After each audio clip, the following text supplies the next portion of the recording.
Hello! Hi! ఎలా ఉన్నారు అందరూ? బాగున్నారా? Welcome back to my channel. మేమైతే ఈరోజు ద్వారపూడి వెళ్తున్నాం. మా మదర్ బర్త్‌డే అని ఫ్యామిలీ అంతా కలిసి ద్వారపూడి అయితే స్టార్ట్ అయ్యాం.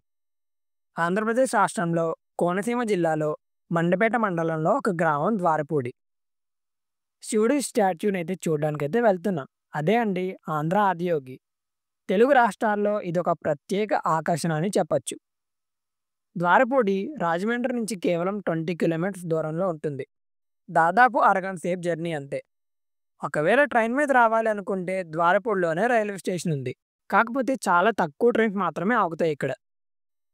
ద్వారపూడి అంటే ఒక్క ఆలయం మాత్రమే కాదు, ఆలయాల సమూహం. వీడియో ఎక్కడా స్కిప్ చేయకుండా ఎండ్ వరకు అయితే చూడండి. ఫైనల్గా ద్వారపూడి ఆదియోగి స్టాట్యూ దగ్గరికైతే వచ్చేసాం. ఎంట్రన్స్లోనే 2 ఏనుగులు మనల్ని స్వాగతిస్తున్నట్టు ఉంటాయి.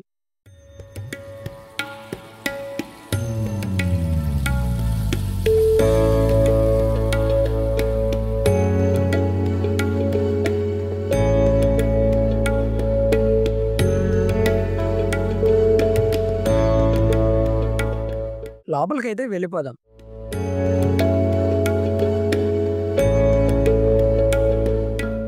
లోపలికి వెళ్ళగానే నటరాజస్వామి వారు దర్శనమిస్తారు.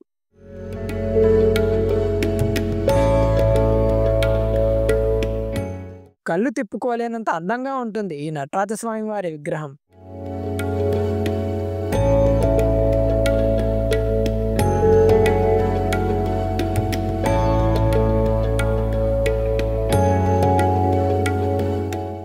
స్లోగా మెట్లు ఎక్కుతూ పైకి వెళ్తే ఆదియోగి మనకు దర్శనమిస్తారు.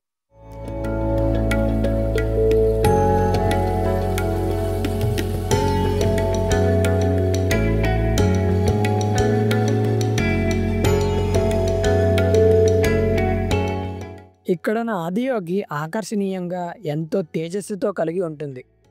చూసిన వెంటనే నాకు చాలా బాగా నచ్చింది. ఈ ఆదియోగి స్టాట్యూ 60 అడుగుల ఎత్తు, అలానే 100 అడుగుల వెడల్పు ఉంటుంది. ఇండియాలో ఇది 3వ ఎత్తైన ఆదియోగి స్టాట్యూ. మొదటిది తమిళనాడులో ఉన్న కోయంబత్తూరులో ఉన్నది. రెండవది బెంగళూరు దగ్గరలో ఉన్న చిక్బల్లాపూర్లో ఉంది. ఇక్కడ ఉన్న ఆలయాలు అన్నీ స్థాపించిన వారు కనకరాజు గురుస్వామి గారు. కోయంబత్తూరులో ఈషా ఫౌండేషన్ వారి ఆదియోగిని చూసి ఇలాంటిది మన ఆంధ్రాలో కూడా ఉంటే బాగుంటుంది అని సంకల్పించుకొని ద్వారపూడిలో కార్యక్రమాలు అయితే చేపట్టారు. ఫిబ్రవరి 26, 2025 మహాశివరాత్రికి అయితే ప్రారంభించారు. పైకి వెళ్ళిన వెంటనే శివుని ఎదురుగా ఎడమవైపు వినాయకుడు కనిపిస్తారు. అలానే కుడివైపు కుమారస్వామి వారు కనిపిస్తారు. శివుని కుమారులైన ఈ ఇద్దరు చెరొక వైపు ఉంటారు. ఎదురుగా ఒక నంది కూడా మనకి దర్శనమిస్తుంది.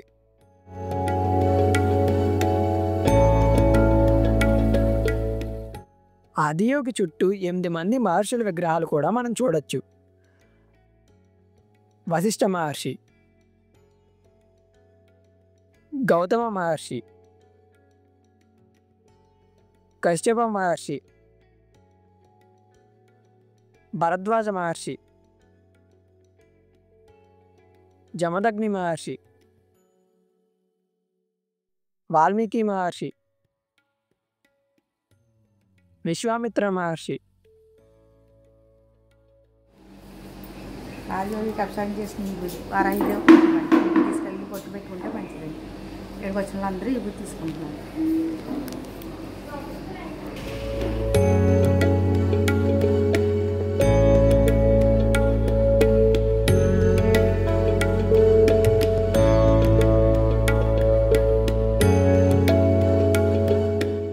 ఈ ఆదియోగి విగ్రహం లోపల ఒక ధ్యాన మందిరం కూడా ఉంది.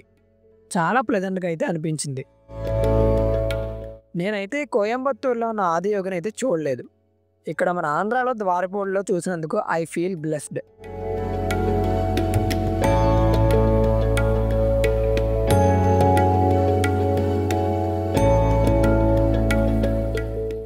ఇప్పటి వరకు ఈ ప్లేస్ని ఎంతమంది విజిట్ చేశారో, మీకు ఎలా అనిపించిందో అయితే కామెంట్ చేయండి.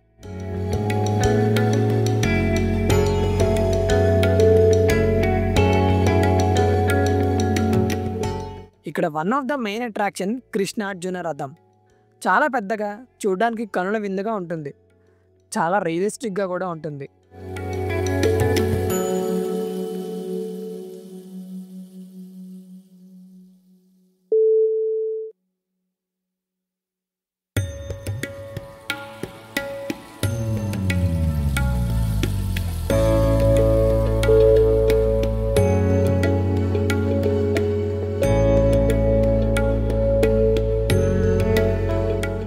ఒక్క నిమిషం, మీ ఒక్క సబ్స్క్రిప్షన్ నాకు మరింత ఉత్సాహం, మరిన్ని మంచి వీడియోస్ చేయడానికి ప్రేరణ. మీరు చూసి ఆనందించడానికి నేను కష్టపడి క్రియేట్ చేసిన వీడియోస్ ఒక్క చిన్న క్లిక్‌తో సపోర్ట్ చేయండి. మర్చిపోకుండా సబ్స్క్రైబ్ చేసుకోండి. అలానే ఈ వీడియోకి లైక్ చేసి కామెంట్ చేయండి. మీరు చేయడం వల్ల ఈ వీడియో మరికొంతమందికి యూట్యూబ్ అయితే రికమెండ్ చేస్తుంది. అసలు మనకి ద్వారపూడి అనగానే ముందుగా గుర్తొచ్చేది ఆంధ్ర శబరిమలై. ఇక్కడ ఉన్న అయ్యప్ప స్వామి ఆలయం ప్రఖ్యాతిగాంచినది. ఈ ఆలయం ఆదియోగి విగ్రహం ఎడమ వైపు అయితే ఉంటుంది. ఆలయంలోకి ఎంటర్ అవ్వగానే ఇద్దరు స్వాములు అయ్యప్ప మాలతో చెరొక వైపు ఉన్నట్టు మనం చూడొచ్చు. ఫస్ట్ టైం చూసిన వాళ్ళకి ఏదో నిజమైన స్వాములే ఇక్కడ నిల్చున్నట్టు అనిపిస్తుంది. అంత రియలిస్టిక్‌గా ఉంటాయి ఇక్కడ కట్టడాలు. లోపలికి వెళ్ళగానే హరిహరులనైతే మనం చూడొచ్చు. సగభాగం శివునిగాను, సగభాగం విష్ణువునిగాను ఉన్నట్టు కనిపిస్తుంది. కిందనే మనం వినాయకుడిని కూడా చూడొచ్చు. ఇక్కడికి వచ్చిన వారు వినాయకుడికి మొదటగా పూజించుకొని లోపలికైతే వెళ్తారు.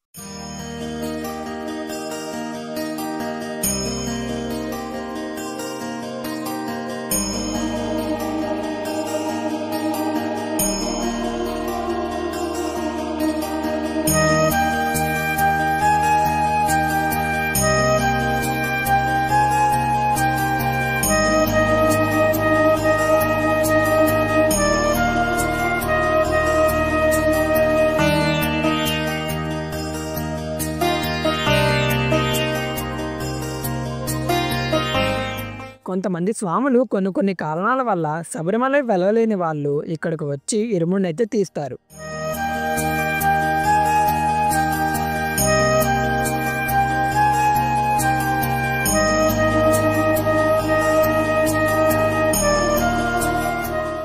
ఇక్కడ గ్రౌండ్ ఫ్లోర్‌లో కనకదుర్గమ్మ వారి ఆలయం, ఫస్ట్ ఫ్లోర్‌లో అయ్యప్ప స్వామి ఆలయం అయితే ఉంటుంది.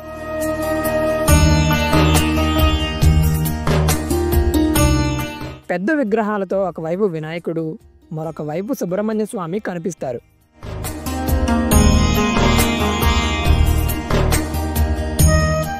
ఇక్కడ స్వాములకి బస చేయడానికి రూమ్స్ కూడా ఉన్నాయి.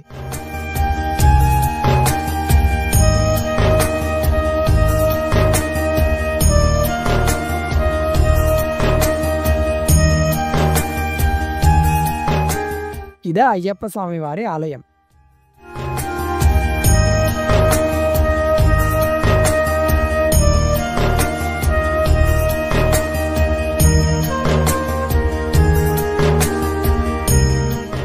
ఆలయం చుట్టూ 4 వైపులా ఒక దారి అయితే ఉంది.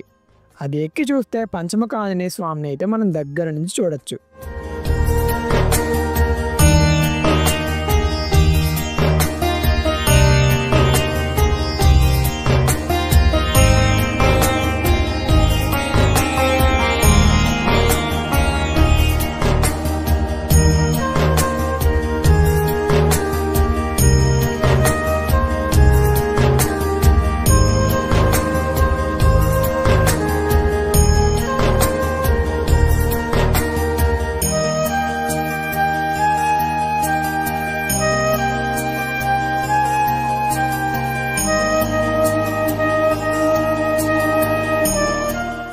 ఇక్కడ నుంచి ఆదియోగి వ్యూ అయితే చూడండి ఎంత బాగుందో.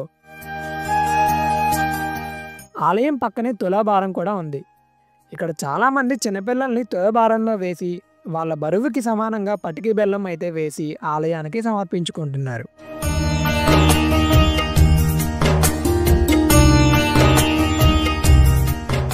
ఈ ద్వారపూడిలో ఆంధ్ర శబరిమలై, అలానే ఆదియోగియే కాకుండా ఇక్కడ చాలా ఆలయాలు, విగ్రహాలు అయితే ఉంటాయి. వీటిలో మ్యాక్సిమం చూపించడానికి ట్రై చేస్తాను. కొన్ని ప్లేసెస్లో వీడియోస్ అవి తీయొద్దంటున్నారు.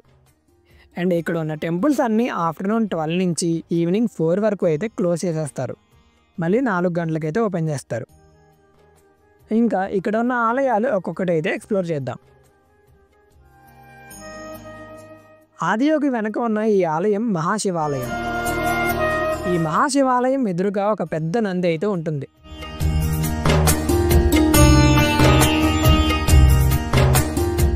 ఇక్కడ ప్రత్యేకత ఏంటంటే శివలింగం గ్రౌండ్ ఫ్లోర్లో మొదలయ్యి థర్డ్ ఫ్లోర్లో అయితే ఎండ్ అవుతుంది.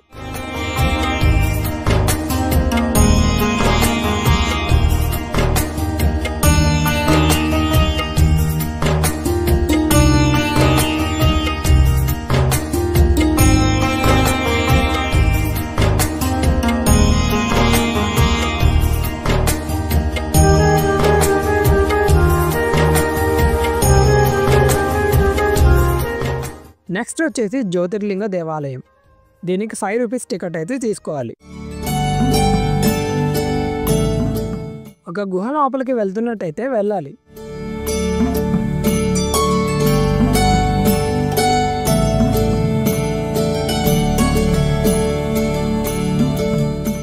యాక్చువల్లీ గుహ లోపల వాటర్ అయితే ఉంటాయి కిందన. పాదాలు మునిగేంత వరకు వాటర్ లెవెల్ అయితే ఉంటుంది. కానీ మేము వెళ్ళేటప్పుడు అసలు వాటర్ లేదు. మధ్యలో కంచెలో బంగారు బల్లి ఉన్నట్టే ఇక్కడ కూడా ఉంటుంది.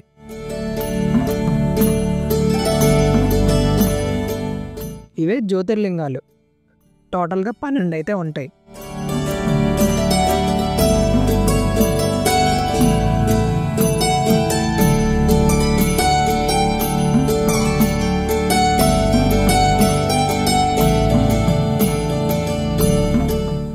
స్ఫటికలింగ దేవాలయం. ఈ కన్నం దగ్గర ఫేస్ పెట్టి అయితే చూడాలి. పర్సనల్గా నాకైతే చాలా బాగా నచ్చింది. చుట్టూ చీకటి, మధ్యలో లింగాకారంలో ఒక చిన్న స్ఫటిక మెరిసిపోతూ ఉంటుంది. నాకైతే అంజీ సినిమా గుర్తొచ్చింది.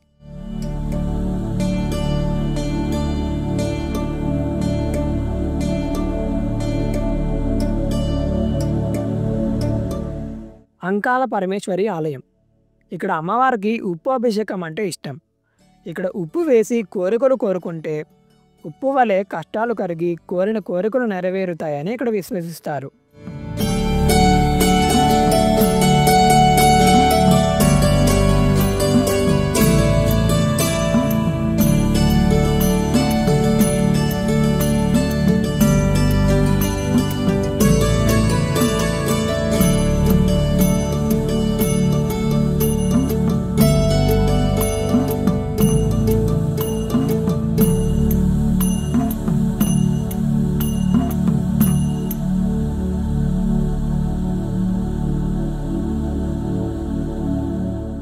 నందీశ్వరుడి విగ్రహం చాలా పెద్దగా అయితే ఉంటుంది. ఇంకా లోపలికి వెళ్తే నవదుర్గలు అయితే చూడొచ్చు. మొదటిది అష్టభుజ సరస్వతీదేవి, దుర్గాదేవి.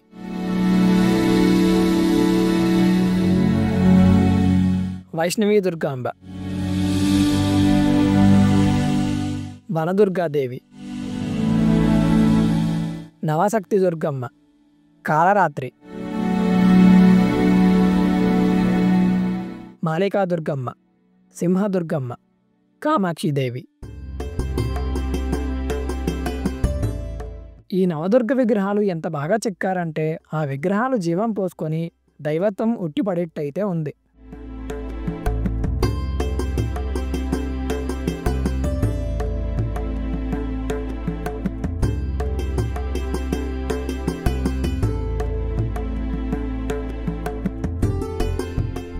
ఈ నవదుర్గలు ఎదురుగానే వారాహి అమ్మవారు అయితే కొలువై ఉంటారు.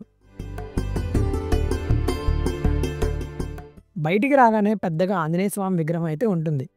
ఇక్కడ ఆంజనేయ స్వామి గుండెల్లో శివపార్వతులు, నందీశ్వరుడు గుండెల్లో రాముడు సీత ఉన్నట్టు కనిపిస్తుంది.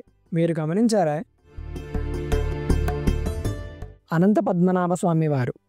ఇక్కడ ఉన్న ఈ విగ్రహం కేరళలో అనంత పద్మనాభ స్వామి వారి విగ్రహంతో పోలినట్టయితే ఉంటుంది.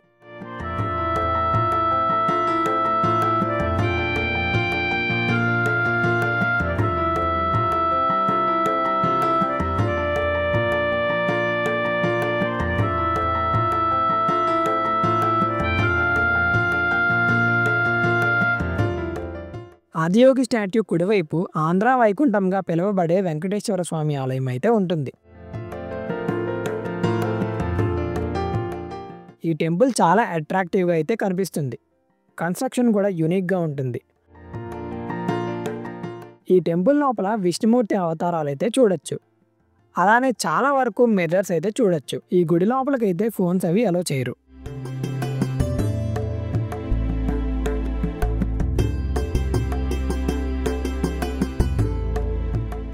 వెంకటేశ్వర స్వామి గుడి ఎదురుగా అయ్యప్ప స్వామి ప్రసాదం అయితే అమ్ముతారు. రేట్స్ కూడా మీరు చూడొచ్చు. శబరిమలలో ఉండే అరవణ ప్రసాదం డబ్బా ఇక్కడ కూడా లభిస్తుంది. ఆదియోగిని చూడడానికి వచ్చిన మేము వివిధ రకాల దేవుళ్ళు దేవతల దర్శనం చేసుకుని తిరిగి వెళ్తున్నాం. ఆధ్యాత్మికమైన ప్రదేశం ఈ ద్వారపూడి. వెంటనే మీ బకెట్ లిస్ట్లో యాడ్ చేసుకుని విజిట్ చేసేయండి. వీడియో నచ్చితే లైక్ చేసి కామెంట్ చేయండి. మీ వాళ్ళకి షేర్ చేయండి. మర్చిపోకుండా సబ్స్క్రైబ్ చేసుకోండి.